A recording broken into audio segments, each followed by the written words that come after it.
یو خو ړومبي چې د نن اسد قیصر صاحب چې دی په انټي کرپشن کې هغه د څو ورځې په جیل کې و او نن یې ضمانت وشو او هغه ضمانت چې څنګه وشو د جیل نه راووتېده د 400 پولیس ورته ولاړو هغوی اوس په مقدمه کې چارج کړو دلته یې راولي 9 مای باندې چې دی موږ په خپله باندې چې دی دلته په 400 چوک کې و او په هغه وخت کې 400 چوک کې چې کومه زموږ جلسه وه جلوس و هغه موږ وکړو د هغې نه پس چې دی موږ په خپله باندې د بل دغه نه خبر شو نه تر شو او د موږ نام هم پکې اچولې وه چې هغې کې اوس هم موږ په بي بي اې کې و لا بي بي اې کنفرمیشن نه دی شوی همدغه شانتې چې دی د اسد قیصر پکې اوس هغه دلته په ضلع 400 کې څه کار دی هغه هم پکې راوستېده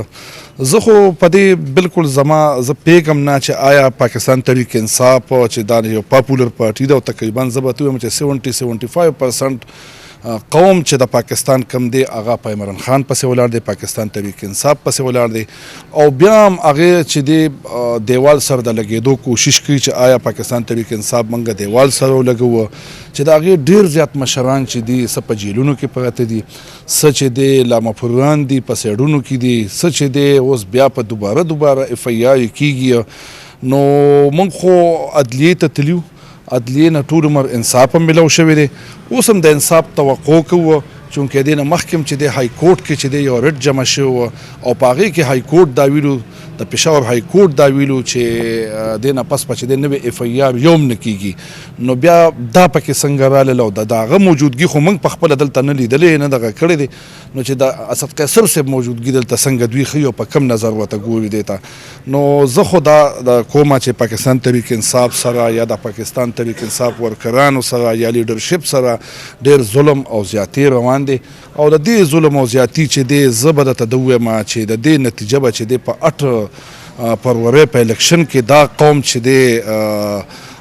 داسې طریقې سره بدللی چې انشاءالله چې پاکستان تحریک انصاف په پاکستان کې یو مضبوط لیډ به انشاءالله علي او الیکشن به ګټي او دویمه خبره دا کومه چې څونه دوی د پاکستان تحریک انصاف لیډرشپ لا یا ورکر لا یا څونه زور ورکوي دغه نه چې دی هغه پاپولر کېږي دغه نه هغه پارټي هغه لیډرشپ عمران خان هغه پاپولر کېږي او روان دی نور په مخ کې روان دی نو زمانه اندازې مطابق چې څونه پورې به دوی آیا دا څیز رسوي خو د پی ډي ایم اوس چې زه نوې کوم دغه ایجنډا د ما نور هم دا یې څه لیدلي دي دوی د دې اوسني الیکشن نه هم د 8 فروری نه هم د تښتېدو کوشش کوي ځکه چې هغوی ته خپله دغه ارڅه په نظر راځي او په دې طریقه په نظر راځي که دا الیکشن وشو نو د پی ډي ایم به تاسو ووینئ هر پارټي به داسې چې دوی به انشاءالله د دوی هغه دغه به کینسلیږي او دوی به کور ته تښتي انشاءالله نو زه دا وایم چې پاکستان تحریک انصاف سره یو ظلم روان دی یو زیاتې روان دی او په دې باندې زموږ عدلیې شته چې عدلیې په دې باندې نظر واچوي چې ادارې کوشش کوي حکومت کوشش کوي ادارې کوشش کوي دا مخالف سیاسي ګروپونه چې برخه د دې فیلډ بار کې سیاست د بار کې که چېرې 8 فروری باندې مانډس عمران خان الیکشن د جمهوریت څه نقصان دی او داسې کې ته دا وکړه چې 70% خلک چې کوم دي پی ټي آی سړي نوجوانان نو مطلب چې جمهوریت دا به څه نقصان ته زه خو دا خبره کوم چې جمهوریت وایي ستا جمهوریت خو دا دی چې هر چاته خپل حق چې هغوی د خپل اوټ کاسکولی شي هغې ته جمهوریت ویلی شي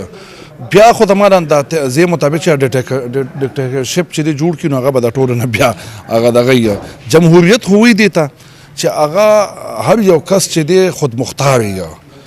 او اوس ته په دې ضلع 400 کې وګوره یا د ضلع 400 نه په دې ټول پاکستان کې وګوره مسلم لیگ که جلسه کوي که ان پی جلسه کوي که پیپلز پارټي جلسه کوي که هر یوه پارټي جلسه کوي نه هغوی ته ان او سی ملاویږي هغوی ته سیکورټي ملاویږي هغوی ته چې د مکمل پروټوکول هم ملاویږي او پاکستان تحریک انصاف ته چې د سیکورټي څه هغه ان او سی قدرې ورته نه ورکوي که بیا هغوی د جلسې کوشش کوي نو په هغې باندې چې دی هم دا پولیس دي هم دا دغه دي راځي پې او هغوی څه چارج کوي او کوشش دا کوي چې هغه جلسه او جلوس ختم شي نو دا نقصان چې دی دا د ملک ته نقصان دی زه دا ووایم چې دا د قوم ته نقصان دی دا د غریب دغه ته نقصان دی که تاسو وګورئ چې نګران حکومت څونه وخت شوی دی دې نه مخکې هم چې د حکومت تیر شو پاکستان تحریک انصاف چې کله حکومت و هغه وخت وګوره چې آیا د موږ اکانومي څه وه بیا د هغې سره اکونومي سره چې دی تاسو وګورئ چې آیا دا کم ګراني راغلې ده او په دې ملک کې کم دغه دوی خو د ګرانۍ چغې والې که نه چې آیا ګراني به موږ کمو، موږ به دا ملک سټیبل کوو، موږ به اکونومي ښه کوو. نو زه خو دا ووایم چې غریب پکې رس تر لاندې لاړه، اکونومي کم ځای نه کم خوا لاړه، بیا چې د ګراني کم خوا نه کم خوا لاړه، بیا غریب چې دی رس تر لاندې ځي روان دی او غټ نه غټ نقصان چې دی هغه غریب ته دی. او دې کې چې دی زه خو دا به سوال وکړم چې د خدای دپاره په دې ملک رحم وکړي، په دې غریبانانو رحم وکړي، په دې پاکستانیانو رحم وکړي، پرېږدي د خپل دغه ته یې پرېږدي، خپلې مرضۍ ته یې پرېږده. نو په زما په خیال د جمهوریت څه دغه به پیدا شي، ګینې دې وخت کې خو د جمهوریت هېڅ داسې څه دغه مخې ته نه راځي، نه ښکاري. اسد قیصر خو دا خو ټول حاجي صاحب تاسو ته پته انتقامي کاروي ده او د 9 مۍ نه دی خو ټول هم د انتقامي کاروي شروع ده یو. نو دا خو بې بنیاده کیسونه لري، نه څه بنیاد شته نه څه خبره شته، کني سبا به پیش کې پته به ټولې دنیا ته ولګي چې دې کې بسي. او اسد قیصر په 9 مۍ په ثوابه کې وګادل تا و چې پاګه دلته فیار لکه اوسې پکې نامزد کو په دې ګر کې ورواچو نامزد یې کو. نو حاجي صاحب دا خو د پی ټی آی د ناکامۍ کوشش کوي، خو د هغې په ذهن کې خو دا ناکامي ده، خو چونکې د هغې پروموټ کوي عمران خان، کامیابی دار عمران خان کامیابی ده بس، چونکې د ټولې دنیا ته پته او تاسو ته هم پته ده چې عوامو کې پروموټ کېږي. نو د انتخابات خو حاجي صاحب نه موږ ته منظور دي او نه به یې ومنو، او تر هغه به انشاءالله زموږ احتجاج تر کومه واپس انتخابات دوباره نه شي وي پی ټی آی په انتخاباتو کې نه، چونکې پی ټی آی نن سبا تقریبا د پاکستان خو ته نه خو په ټوله دنیا کې پاپولر پارټي ده. نو په کوم پروف به دې بار کوي د انتخاباتو نه؟ د لومړنۍ نه خو ستاسو مننه چې ما ته هم ټایم راکړو. او زما شاکر خان نوم دی، د عثمان زوی ما او د پی ټی آی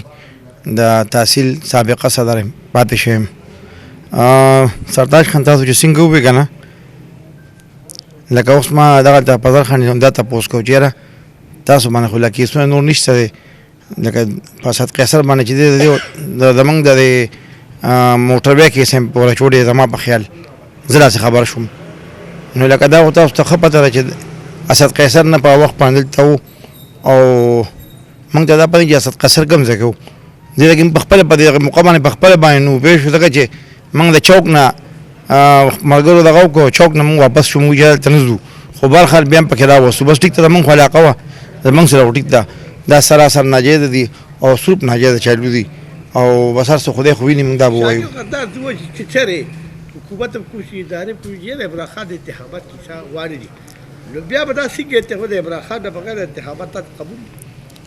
د عمران خان نه بغیر خو به انتخابات ځکه نه قبول چې 95% کسان چې دي دا عمران خان غواړي او دغه 5% چې دي نو هغه د مختلف پارټۍ دي. نو تاسو په دې شي تاسو مانه زیات پوهېږئ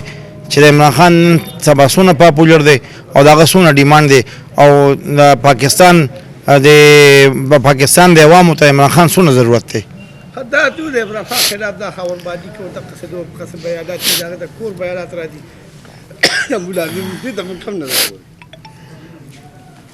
سرتاج خان څه کارونه داسې چې هغه ډېر سپک کارونه وي، لکه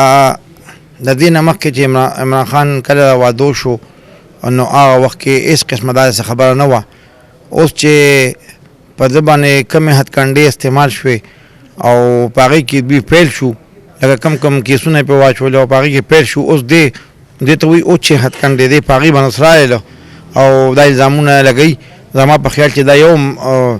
مطلب چې د ښه کور نه سړی وي، مطلب خانداني سړی وي، داسې قسم حرکت زما په خیال چې ټیک نه دی.